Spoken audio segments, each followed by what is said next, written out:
NATO nations decided that the alliance will acquire the capability to defend European territory and populations against missile attack. This animation illustrates how NATO's ballistic missile defense capability is designed to work in a hypothetical scenario. NATO conducts thorough planning to make the best use of all weapon systems and sensors under its command. First, the threat posed by hostile missiles is determined based on intelligence estimates of threat capabilities. Next, national critical assets and areas are identified, and a detailed defense planning process begins. Finally, ballistic missile defense assets are assigned specific roles. Early warning is provided by satellites to sea and land-based assets deployed as part of the defense design. When a ballistic missile is launched towards the alliance, the NATO commander is alerted as its heat signature is detected by an infrared satellite. That information is then transmitted to a ground station for analysis. Planning and analysis are led by NATO's Headquarters Allied Air Command in Ramstein, Germany.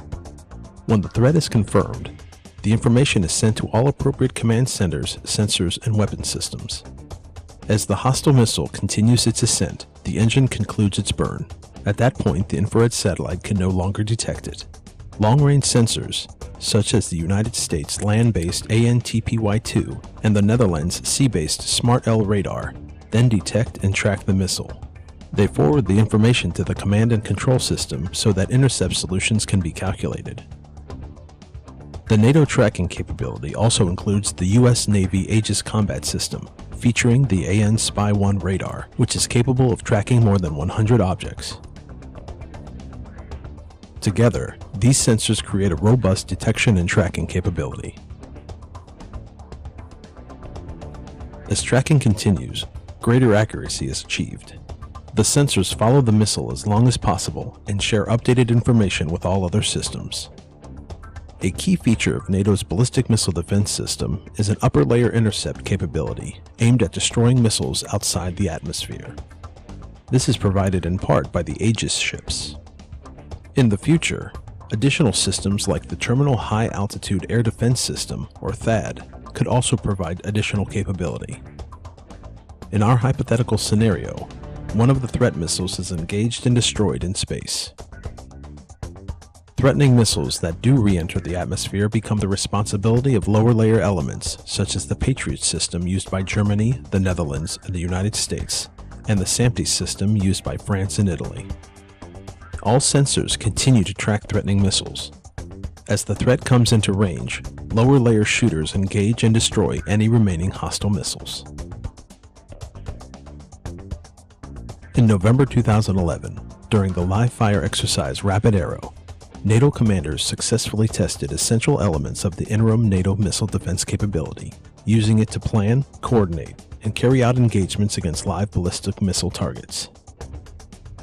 These were conducted by German Patriot batteries assisted by the U.S. Aegis destroyer USS The Sullivans and linked by the NATO and U.S. command and control systems. NATO participation in this exercise included several command elements. In Germany, the Headquarters Allied Air Command at Ramstein, and its subordinate command at the Combined Air Operations Center at Udom, and in Turkey, the Headquarters Allied Air Command at Izmir.